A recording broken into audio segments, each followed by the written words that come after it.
ठरलं तर मग या मालिकेच्या पुढील नवीन प्रोमोमध्ये आपण असं पाहणार आहोत की आता अश्विन सायलीला समजावतो की सायली वहिनी, पूर्णा आजी सध्या तुम्हाला तन्वी समजत आहेत. त्यांची प्रकृती पूर्णपणे ठीक होईपर्यंत आपल्याला हे नाटक चालू ठेवावं लागेल. आजीच्या प्रेमापोटी सायली देखील हे खोटं नाटक करण्यास तयार होते. दुसरीकडे पूर्णा आजी एका वेगळ्याच मनस्थितीत असतात. त्या हॉलमध्ये बसून आपल्या जुन्या आठवणीत रमलेल्या असतात. त्या सायलीला जवळ बोलावतात आणि लहानपणीचं एक गाणं गुणगुणू लागतात. चांदोबा भागलास का, लिंबोणीच्या झाडामागे लपलास का. आजी सायलीला तन्वी समजून पुढच्या ओळी गाण्यास सांगतात. त्यावर सायली गाणं पुढे म्हणते.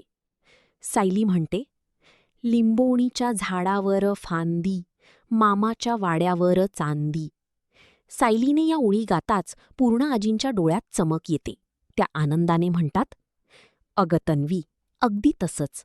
लहानपणीसुद्धा तू या 2 ओळींचे शब्द अशीच चुकीची म्हणायचीस. आजींच्या या वाक्याने सायलीच्या पायाखालची जमीनच सरकते. ती विचारात पडते. सायली म्हणते, बापरे, आश्रमात असताना मी सुद्धा हे गाणं असंच चुकीचं म्हणायचे.